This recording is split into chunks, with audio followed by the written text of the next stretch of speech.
Ти знаеш ли кой аз познавам? Това е най-важният въпрос в Вселената. И аз тук, докато карам колата и отивам на тръстиката, реших да направя едно видео. Значи видеото той се казва Reflection. Нали знаете сега, че са много модерни тези видеота. Някой казал нещо и някой иска да каже отгоре му нещо. Нали? Тъй, че моят приятел Дейвид каза за видеото за човека опаковка. И сега аз, нали, като някакъв мадрец и пророк, реших и аз да ви задам този въпрос. Нали? Да направим тук рефлекшън на видеото на Дейвид.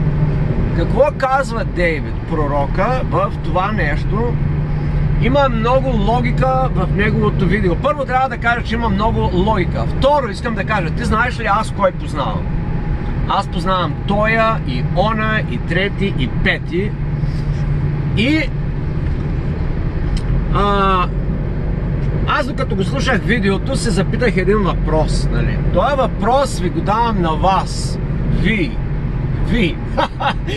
Вие, които гледате този видео, ако сте стигнали тук, ако имате търпение на първата минута и 29-та секунда, ако сте стигнали, и вие да си зададете най-важния въпрос в живота. Аз човек опаковка ли съм? Или аз съм човек неопаковка? Тоест, изпълнен с нещо друго. Дали вие сте опаковка или не сте? Аз си го задавах този въпрос. Защо? Нали, защото аз му викам на Дейвид, ти знаеш ли аз кой познавам? Аз ще те наковладя, аз ще кажа за тебе, нещо ще ти се случи, няма да можеш да спиш през нощта и така нататък и така нататък. Значи, аз познавам много хора. Първо искам да ви кажа. Второ, искам да ви кажа за математиката. Както Дейвид каза, вие трябва да знаете малко математика. Някои хора не са учили математика в училище, не могат да таковат, но в съвременния нов свят и не е много важно да знаете математика, защото има калкулатори, има разни машини и те могат да направят математиката за вас. Теорията е следната. Има 144 000 места запазени за неопаковките.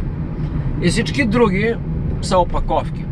Значи, вие, ако имате един калкулатор, вземате калкулатора и аз ще ви кажа сега математиката. Как да изчислите вие вашия шанс от лотарията? Дали ти ще бъдеш между 144 000 144 000 души ще бъдат спасени, всичките другите ще гният на боклука. Как можеш да сметнеш твоя шанс? Вземаш един калкулатор и набираш на цифрите 144 000, то е 144 с 3 нули отзаде, ако не си неграмотен да кажа, нали? И разделяш, натискаш копчето делено на 8 милиарда. Да речем, че са 8 милиарда само. Хората те са повече, ама да кажем, че просто.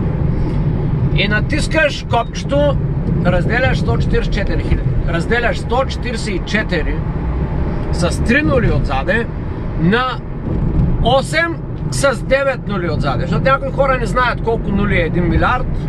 Аз ви го казвам.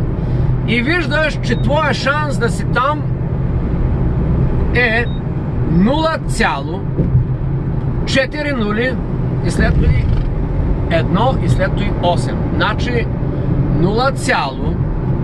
0,00018%. Значи, какво мога да заключа? Какво мога да заключа накрая? Че твоя шанс, че ти не си човек опаковка, и аз включително, и разни други, дето те познавали оня и той познавал Бойко, не знам, той много ми звучи. От Америка, нали, аз ще живея в Америка тук, карам таксито и много ми е странно и някой в България, като каже, аз познавам тоя, веднага го слагам в опаковъчните материали. Той е една опаковка. Защо? Каква е логиката? Ами сега да речем, че ти познаваш Бойко Борисов. Ти си го чувал, нали? Чувал си, нали? Във Фейсбук си го виждал и ти казваш, аз го познавам. Кой той? Бойко Борисов, той трябва по тази логика да познава 8 милиона човека, защото всички го познават в България, знаят го кой е. И всички се тупат по гърдите и казват, ти знаеш ли аз кой съм? Аз познавам Бойко Борисов, ако не направиш той, ще ти се случи онуи. Малко няма логика в това нещо. И сега да коментирам на Дейвид новия поинт, новата точка е за смъртта. Нали? Че трябва човек да умре докато е жив, за да разбере. И то е много описано добре в една история. Сега почвам да разказвам историята. Тук някой нещо станало отнапред. Така, чудесно. Сега казвам за историята. То е за един папагал, който, нали, ще покаже тази история. Каква е тази история? Папагала живял в Африка и един индийски търговец отишъл в Африка и му казали, този папагал е много хубав, много ценен. Той отишъл и го заловил от джунглата и го занесъл в Индия и много добре го третирал. Много добре го третирал, бил много добър с него, давал му храна, поял го, говорил с него, постоянно го питал как си ти, що си. Папагала викал, много съм тук, добре, всичко е добре. Обаче един ден индиеца, този индийския търговец, решил да отиде обратно в джунглата и казал на папагала, искаш ли нещо да предам на твоите събратя в джунглата, другите папагали? И папагала казал, да, върви там при моя приятел и го питай, нали, как е в джунглата, те ще ми кажат. И човека, индийският търговец, казал, а ти искаш ли нещо да предадеш на твоите приятели в джунглата? Папагала казал следното нещо. Да, искам да им кажеш, че аз съм много щастлив в моята клетка, много добре ти ме храниш, много добре си приказваме, поиш ме постоянно, даваш ми водичка, всичко е много и аз съм много щастлив в моята клетка. Умирам от щастие, радостен съм цял ден, говорим си. Човекът отишъл обратно в джунглата, индиеца, намерил неговия приятел, другия папагал и му казал, здрасти, искам да ти предам едно съобщение от твоя папагал в клетката, който го занесъл в Индия. И папагала казал, какво е съобщението? Индиецът казал, папагала каза, че е много щастлив в неговата клетка, че добре се отнасям с него, много е радостен, водичка му давам, хляб му давам, поя го.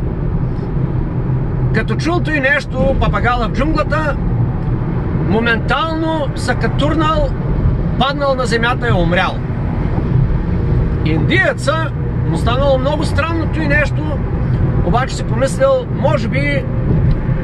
може би този папагал завижда на оня папагал в клетката или нещо там друго, но той то не можал да разбере съобщението, защо то как тъй станало. Нали, папагала, като чул добрите новини от папагала в клетката, се гътнал и умрял. И индиецът се връща обратно в неговия дом в Индия, среща своя папагал в клетката и му казва, голямо чудо стана, искам да ти разкажа. Папагала в клетката казал, какво стана, какво се случи? И индиецът казал, ами аз казах добрите новини на твоя приятел, обаче като му казах той нещо, той се гътна, падна на земята и умря. Бре, папагала казал, и моментално папагала в клетката се гътнал и той паднал на дъното на клетката и умрял. И индиеца вече в голямо противоречие. Какво става тук? Всичко казвам, каквото трябва, добрите новини нося, пък всички умират. Взел папагала, извадил го от клетката, хвърлил го на улицата и както папагала падал надолу, изведнъж са отворили крилата, литнал папагала, съживил се и кацнал на едно дърво. И тогава индиеца вече много се очудил и казал, хей, ко става? Ти всъщност не си мъртъв, ти са престори, защо ме излъга? Аз? Защо ти са престори на умрял? Защо ме излъга? Папагала от дървото казал, ами, много важно съобщение получих от моя приятел в джунглата. Той ме научи на следното. че за да излезеш от твоята клетка, реално трябва да умреш. Той казал папагала. Ето е нашата история, тук е нашата поука.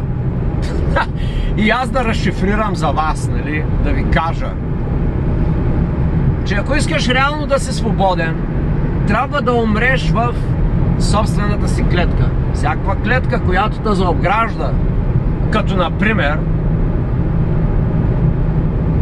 той, че ти казваш, че познаваш някой, той е една реална клетка. Трябва да умреш от тази клетка, трябва да я махнеш. Да не чакаш на Бойко да ти помогне или на някой друг там. Уж много важен, защото ти реално имаш само 0,00018%. Много малък процент. И ако не умреш в този живот, да разбиеш всички окови от твоята клетка. Някои хора не ги разбират тези неща. Ама понеже Дейвид го направи той видео, аз реших, чакай аз да кажа и аз нещо, нали, за папагала, за шанса. И най-важният въпрос да се запитаме, дали ние не сме човек опаковка. Това е много важно. Някои хора не разбират, че се разхождат като паковки, а па си мислят, че познават Бойко Борисов. Това е успех. Успех за вашите начинания. Сега пак искам да ви питам, вие знаете ли кой аз познавам? Това е.